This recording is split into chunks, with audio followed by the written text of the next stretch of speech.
Welcome to my YouTube channel. तो हम लोग आज डिस्कस करते हैं एमएसएन का फर्स्ट चैप्टर ओटाइटस मीडिया।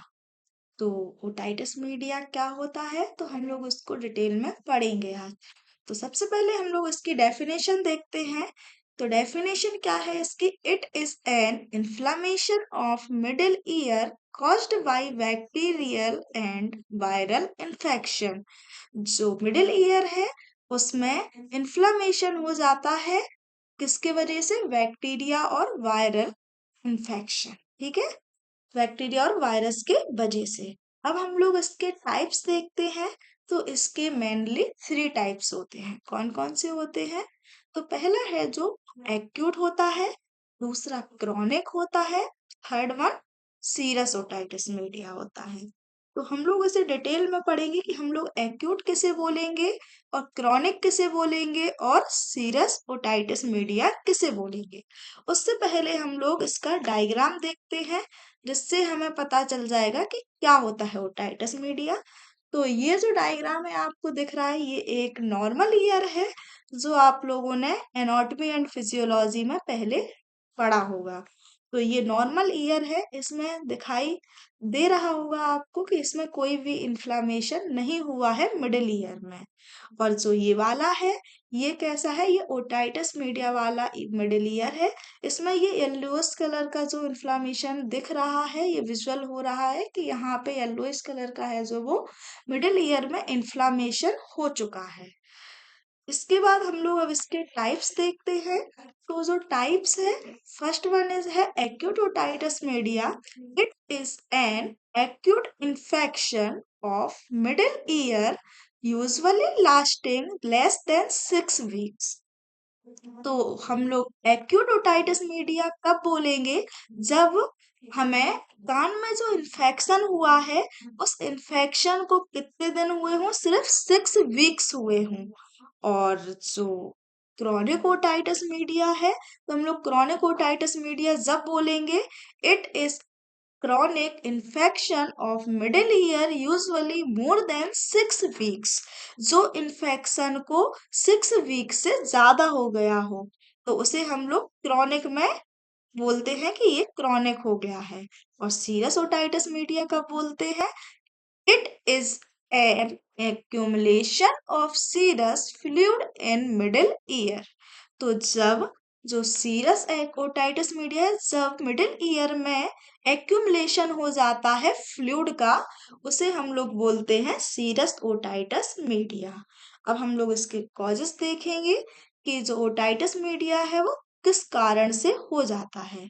तो हमने आपको जैसे कि डेफिनेशन में बताया था कि बैक्टीरिया और वायरल इन्फेक्शन की वजह से ओटाइटिस मीडिया हो जाता है। तो इसमें बैक्टीरियल इन्फेक्शन की वजह से हो जाता है। तो बैक्टीरिया का नाम क्या है? Streptococcus pneumonia. ठीक है, स्ट्रेप्टोकोकस निमोनिया। अब बात करते हैं वायरल इन्फेक्शन की वजह से हो जाता है और अपर रेस्पिरेटरी इन्फेक्शन की वजह से हो जाता है, जैसे साइनसाइटिस हो जाता है ना, साइनसाइटिस भी हो जाता है फेस में। उसके बाद हम लोग देखते हैं interest of foreign body in year. जो फॉरेन बॉडी है उसके वजह से भी हमें ओटाइटिस मीडिया हो जाता है। अब हम लोग बात करते हैं क्लिनिकल मैनिफेस्टेशन की। तो क्लिनिकल मैनिफेस्टेशन का मतलब है कि हमें क्या क्या उसके जो सिम्टम्स है वो हमें दिखाई देंगे। जब ओटाइटिस मीडिया हो जाता है तो हमें ये सिम्टम्स दिखाई देते हैं। तो हमें पेन होगा ईयर में, और हियरिंग लॉस होगा, मतलब सुनाई देना बंद हो जाएगा। और फीवर में भी राइज, फीवर हो जाएगा। और हेडेक होगी, सिर में दर्द होगा। एनोरेक्सिया होगा। एनोरेक्सिया का मतलब है डोंट फील हंग्री, मतलब भूख नहीं लगेगी। और नोजिया एंड वोमिटिंग, उल्टियां होंगी। और ओटेल्जिया होगा। ओटेल्जिया मतलब ईयर पेन, ईयर में दर्द होगा। परफोरेशन ऑफ टिम्पैनिक मेम्ब्रेन, जो टिम्पैनिक मेम्ब्रेन है उसमें परफोरेशन हो जाएगी। और डिजीनेस मतलब चक्कर आएंगे। उसके बाद हम लोग देखते हैं इसकी पैथो देखेंगे। उसके बाद हम लोग इसकी तो पैथोफिजियोलॉजी में क्या है, ड्यू टू इटियोलॉजिकल फैक्टर, तो हम लोगों ने इसके कॉजेस में देखा कि बैक्टीरिया और वायरल इन्फेक्शन की वजह से हो रहा है। तो ड्यू टू इटियोलॉजिकल फैक्टर, उसके बाद एंटीजन एंटीबॉडी रिएक्शन होगी हमारी बॉडी के अंदर। जब कोई भी फॉरेन पार्टिकल्स हमारी बॉडी के अंदर एंटर करता है तो एंटीबॉडीज, हमारी बॉडी एंटीबॉडीज बनाती है और एंटीजन और एंटीबॉडी का रिएक्शन होगा।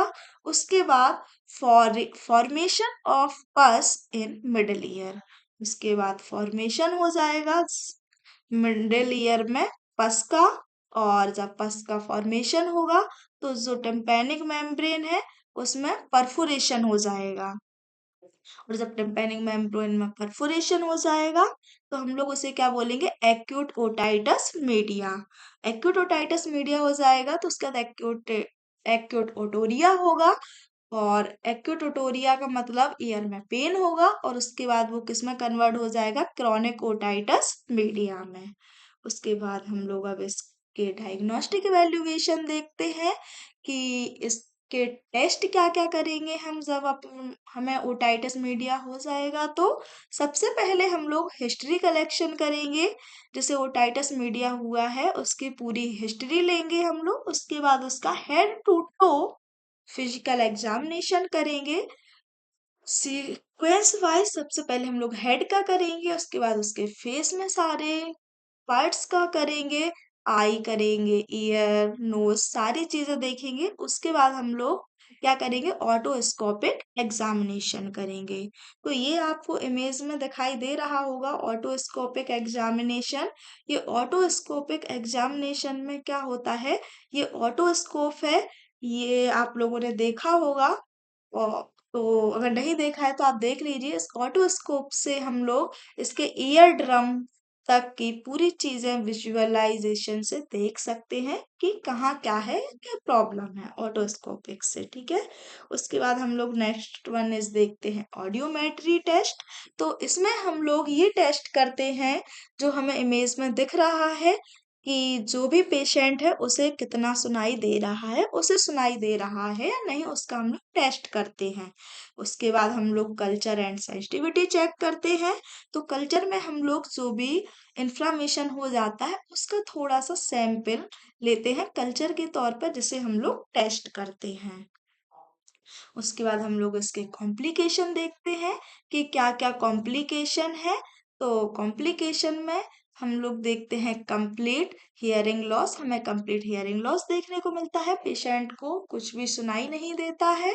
उसके बाद हम लोग सेकंड वन इज मेनिजाइटिस देखते हैं। तो मेनिजाइटिस क्या होता है, इन्फ्लामेशन ऑफ ब्रेन, ब्रेन की जो लेयर होती है उसमें इन्फ्लेमेशन हो जाता है।